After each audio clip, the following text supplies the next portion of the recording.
Setelah sempat diterjang banjir, negeri tirai bambu kembali diterpa musibah. Dinding pasir setinggi lebih dari 100 meter menelan sebuah kota di pinggiran Gurun Gobi di barat laut China. Masya Allah, unik sekali, di bawah banjir, di atas panas. Ini adalah kejadian-kejadian yang sangat aneh di daratan Tiongkok. Itu baru alam yang bergerak. Saya sampaikan, bersiap-siaplah Bapak Ibu, kita ke depan akan menghadapi hari-hari berat, hari-hari sulit, berlapis-lapis nanti petaka, ujian, bencana, musibah, huru-hara, krisis yang akan ditimpakan oleh Allah kepada kita. Sudahlah, inilah dia. Ketika yang dia mengatakan tidak ada satupun kekuatan yang bisa mengguncang Cina, maka Allah guncang dia dengan perkara-perkara remeh dari bala tentara Allah Subhanahu wa taala.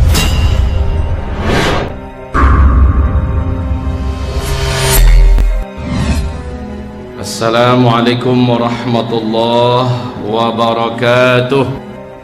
Senantiasa ceramah saya menyampaikan kepada kita semua di berbagai provinsi dan melalui media sosial yang ada. Saya sampaikan, bersiap-siaplah Bapak Ibu, kita ke depan akan menghadapi hari-hari berat, hari-hari sulit, berlapis-lapis nanti petaka, ujian, bencana, musibah, huru-hara, krisis yang akan ditimpakan oleh Allah kepada kita. Bersiap-siaplah. Dalam ceramah-ceramah saya, salah satu di antara kajian saya adalah persiapan dan amalan-amalan di akhir zaman. Mudah-mudahan ada yang membuka YouTube dan mendengarkan kajian saya tersebut. Persiapan dan amalan-amalan akhir zaman. Tema kita pada malam hari ini, Masya Allah, bagus sekali. Kiat meningkatkan keimanan dan ketakwaan di era COVID-19.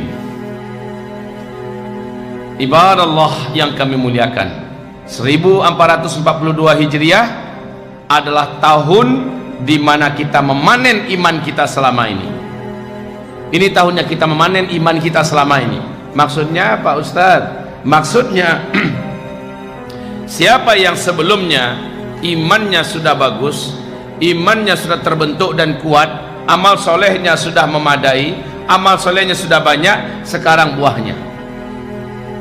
Saat ujian begitu berlapis-lapis, ketahuan ternyata ibarat batang pohon, walaupun badai datang, dihantam oleh mobil, ditabrak oleh motor, datang banjir, karena pohonnya sudah besar, akarnya sudah menghunjam dalam ke perut bumi, maka dia tidak akan bergerak dari tempatnya, dia tidak akan tumbang, dia tidak akan lapuk, dia tidak akan patah, dan bahkan daunnya, rantingnya tetap berdaun, buahnya tetap akan menghasilkan, seperti yang Allah firmankan di dalam Al-Quranul Karim, surat Ibrahim di ayat yang ke-22, 23, 24, bahwa orang yang batang pohonnya kuat, akarnya menjulang, akarnya menghujam ke dalam perut bumi, sementara ke atas mencakar langit, kokoh. Kelihatan sekarang orang-orang yang sebelumnya rajin ngaji, orang-orang yang sebelumnya kuat ibadah, orang-orang yang sebelumnya banyak menuntut ilmu, orang-orang yang sebelumnya banyak berinfak, bersedekah, hari ini dan tahun ini dia akan panen. Tapi akan ketahuan juga, tahun ini akan ketahuan juga siapa orang yang selama ini malas ngaji, tidak rakus dengan ilmu, jauh dari masjid, tidak akrab dengan sajadah, agak kurang hangat dengan Al-Quran, bibirnya sepi daripada zikir, dan bakhil, pelit, berinfak, bersedekah. Ketahuan 1442 Hijriah ini nanti. Lihat saja Pak, akan banyak yang goyang, tidak sanggup lagi bertahan sampai pagi beriman, karena hebatnya tekanan dan ujian. Sorenya dia sudah hilang dari imannya. Sorenya ada iman, saking hebatnya ujian dan tempaan, di besok paginya dia sudah kehilangan imannya. Yusbihur rajulu fiha mu'mina wa yumsi kafira, kata Rasulullah. Paginya masih beriman, sorenya sudah kafir. Yumsi mu'mina wa yusbihu kafira. Pada masa itu, kata Rasulullah, sorenya masih ada iman, besok paginya sudah kafir. Saking dahsyatnya ujian yang dihadapi oleh umat ini di akhir zaman. Ibarat Allah yang kami muliakan, Oktober 2019 Presiden Republik Rakyat Tiongkok, siapa namanya Pak? Xi Jinping, ketika memperingati hari kenegaraan, acara nasional, memparadekan militernya, senjatanya, dan lalu apa katanya?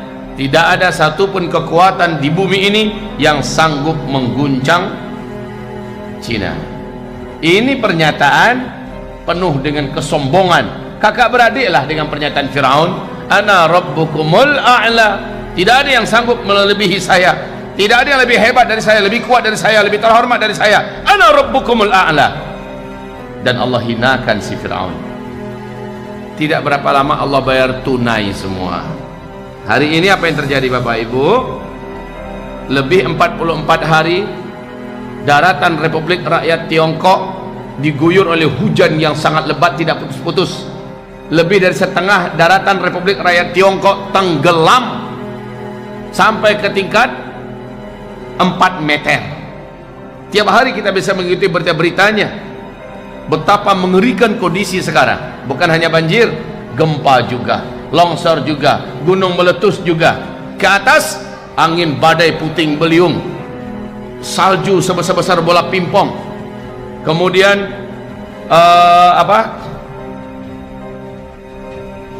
storm yang sangat mengerikan, kebakaran, Masya Allah, unik sekali, di bawah banjir, di atas panas. Ini adalah kejadian yang sangat aneh di daratan Tiongkok. Itu baru alam yang bergerak, belum lagi daripada pasukan Allah yang bernama virus. Sekarang berbagai macam virus juga bermunculan dan berpotensi pandemi. Bukan hanya COVID-19 baru saja, ya, tetapi juga sudah sampai kepada Black Death.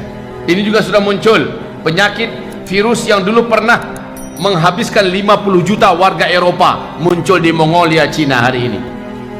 Flu babi baru, jenis baru yang berkolaborasi tiga kekuatan virus yang sebelumnya tidak seperti itu, muncul pula sekarang. Entah apa yang mau dihadapi oleh mereka. Bencana alam belum selesai, virus juga semakin banyak dan semakin menggila. Kemudian ditambah mereka saat ini sedang berhadapan dengan banyak negara yang siap-siap perang melawan Cina. Yang mana yang mau mereka selesaikan? Hancur mereka. Internal PKT, Partai Komunis Tiongkok, sekarang ini sedang perebutan kekuasaan untuk melengsarkan, bahkan sampai ketika akan habis menghabisi. Dahsyat sekali. Sudahlah, inilah dia. Ketika yang dia mengatakan tidak ada satupun kekuatan yang bisa mengguncang Cina, maka Allah guncang dia dengan perkara-perkara remeh dari bala tentara Allah Subhanahu wa taala. Cuma masalahnya berdampak ke kita. Ini masalahnya. Entah apalah salah kita pakai masker pula kita di sini. Entah apa masalahnya masjid-masjid akhirnya di lockdown. Pengajian-pengajian jadi sepi. Orang akhirnya sholat di rumah. Ini habis pengajian ini nanti nggak boleh kita salam-salaman. Padahal Rasulullah nyuruh kita salam-salaman. Ini dampaknya pada kita. Dan memang protapnya begitu. Minta maaf habis pengajian nanti saya langsung disuruh untuk naik mobil. Mana dia saatnya bermesraan dengan umat, berfoto-foto dengan umat? Sudah minta maaf dulu ya. Begitulah keadaannya dulu.